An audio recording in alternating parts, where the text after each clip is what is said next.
नमस्कार, मैं हूं सुरेश चौहान के और आप देख रहे हैं बिंदास बोल। बिंदास बोल में हम आपके सामने आज विषय लेकर आए फिर एक ऐसा मुद्दा जो जुड़ा है आपसे, हमसे, हमारे समाज से, अर्थात हमारे देश से। जी हां, मुद्दा है फिर भ्रष्टाचार का और भ्रष्टाचार और सरकारी गठजोड़ का। सीबीआई ने छापे मारना शुरू कर दिया है। कार्रवाई का नाटक देश भर में शुरू हो गया है। उस पर आवाज भी उठ रही है, लेकिन बिंदास के स्टाइल में इस पर अगर आवाज नहीं उठेगी तो यह नाटक जब अब कई सालों से खेला आ रहा है, आगे भी चलता रहेगा। कॉमनवेल्थ में घपला हुआ है और इसकी सीबीआई जांच होगी, यह तो खेल शुरू होने के पहले ही प्रधानमंत्री कार्यालय ने और सरकार ने कह दिया था। लेकिन अब खेल होने चाहिए, देश की प्रतिष्ठा पर आंच नहीं आनी चाहिए, इसलिए तब पुलिसी कार्रवाई करना ठीक नहीं रहेगा, ऐसा बहाना देकर खेल को निपटा लिया गया। लेकिन उसके बाद भी 70 दिन बीत जाने के बाद कार्रवाई होना, यह क्या दिखावा है या नाटक? क्या है आपकी राय? आप हमें बिंदास बोल की स्टाइल में बेखौफ होकर दे सकते हैं। वैसे तो पुलिस संदेह के नाम पर भी किसी को पकड़ लेती है, यहां तक कि पिक पॉकेटर को भी, जो कि केवल पॉकेट मारी करता है। लेकिन देश के पॉकेट पर डल्ला डालने वाले इतने बड़े डकैत को भी सरकार छोड़ देती है और तब छापेमारी करती है जब वो शादी ब्याह और अपनी अपॉइंटमेंट से फ्री हो जाता है, जब वो बोल देता है कि मैं अब दिल्ली में आ गया हूं, मेरा भाई इस घर में पहुंच गया है, सब ठीक हो गया, अभी आप छापे मार सकते हैं। इस तरीके से अगर छापे पड़ेंगे तो क्या होगा?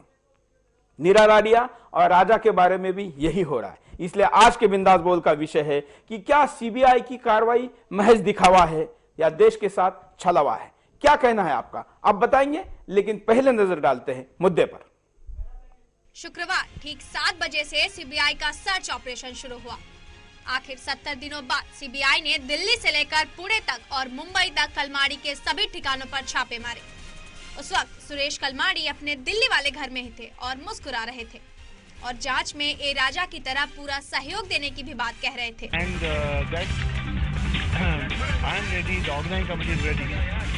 For any investigation. Well, I'd like to say that the budget which I've got so far is about 1,500 crores. And I've already collected about 700 crores by way of revenue, which is just 3 to 4% of the entire Commonwealth Games budget. So this is what और ऐसा कहते भी क्यों नहीं? उन्हें भी पता है कि सीबीआई को कुछ मिलने वाला नहीं है, क्योंकि कोई गली का चोर भी चोरी करने के बाद कोई सबूत नहीं छोड़ता। फिर ये तो 70,000 करोड़ रुपए की बात है। 10 से 15 अधिकारी कलमाड़ी के घर में दाखिल हुए और छापेमारी शुरू कर दी। सीबीआई कॉमनवेल्थ घोटालों से जुड़ी 3 तरह के फाइलों की जांच कर रही है।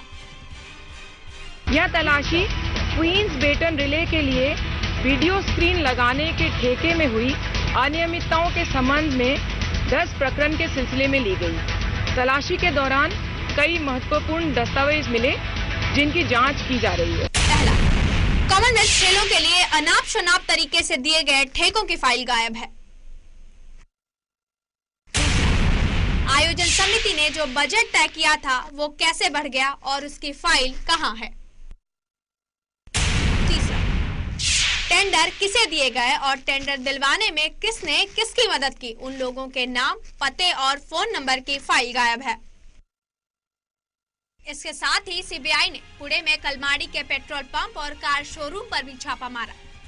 पुणे से भी कलमाड़ी के निजी सचिव विनोद को सीबीआई अपने साथ ले गई और मामले की जांच शुरू कर दी।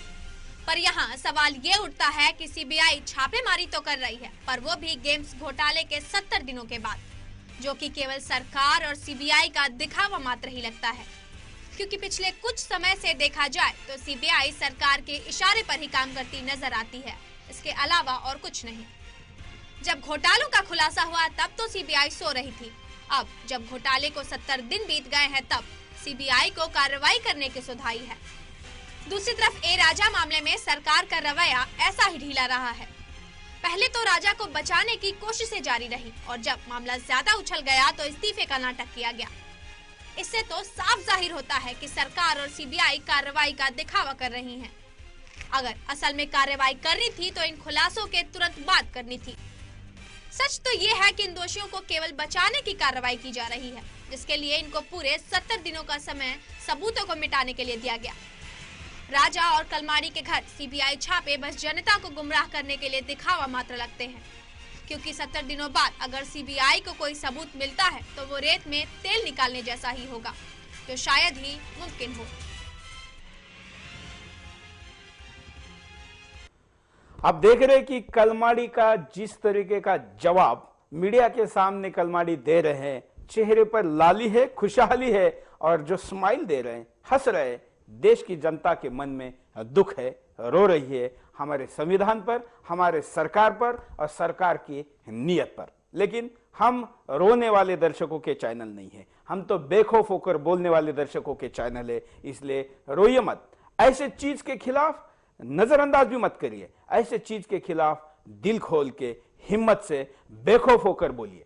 इसलिए कॉल करिए, स्क्रीन पर नंबर चल रहे हैं और इन नंबरों पर अपनी बात विदाउट एडिट खुद सुनिए, लोगों को सुनवाइए। हम बोलेंगे, आप बोलेंगे, सब बेखौफ होकर बोलेंगे तो ही ऐसे चोरों के मुंह बंद होंगे, नहीं तो चोर और पुलिस की मिलीभगत है और ये मिलीभगत अब पूरे देश और दुनिया को देश का सीना झुकाने पे मजबूर कर रही है। आइए हम आपको दिखाते हैं कुछ एमएमएस।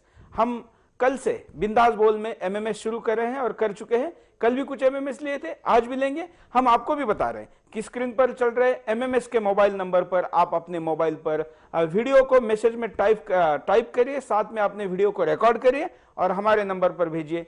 सुदर्शन बिंदास एमएमएस में आपका एमएमएस दिखाएगा। आज का एमएमएस देखते हैं, क्या कहता है पहला एमएमएस।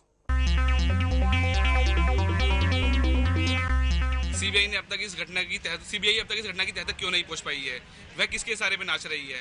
क्यों नहीं अब तक इस घटना की पोल खुल पाई है? यह आम जनता जानना चाहती है सीबीआई से।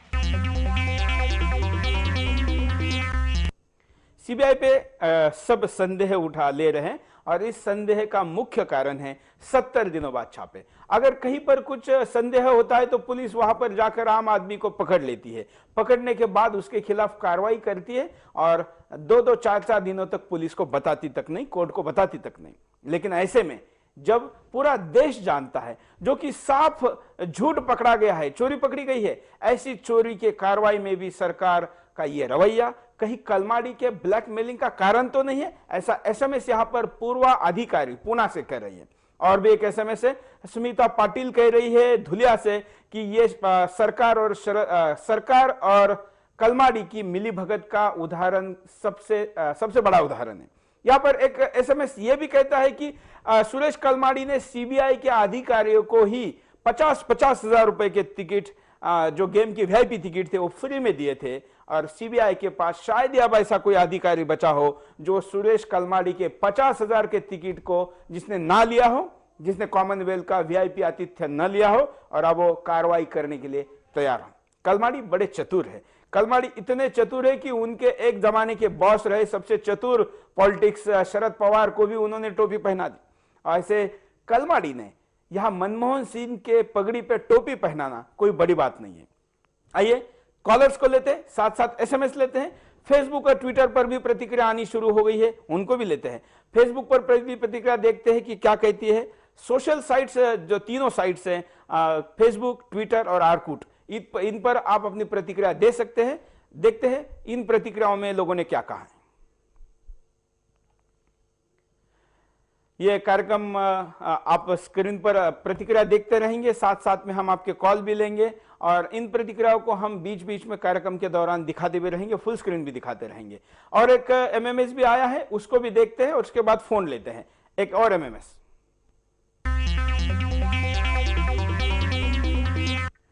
गेमों को बीते 70 से भी ज्यादा दिन बीत चुके हैं, लेकिन अब किसके इशारे पर सीबीआई काम कर रही है? ऐसी कौन सी छड़ी घुमा दी गई जो सीबीआई तुरंत हरकत में आ गई और कलमाड़ी के इतनी गाज गिरा दी? अब देख रहे हैं एमएमएस करने वाले लोग ज्यादातर युवा है और अपनी प्रतिक्रियाओं को साफ साफ शब्दों में कह रहे हैं। यह बिंदास बोल की खासियत है। एक और कॉल को भी लेंगे और साथ साथ में आज के ईमेल को भी लेंगे। और भी कई लोग कॉल कर रहे हैं और सबको कॉल पर अपनी प्रतिक्रिया इस चैनल के द्वारा, बिंदास बोल के द्वारा देनी है।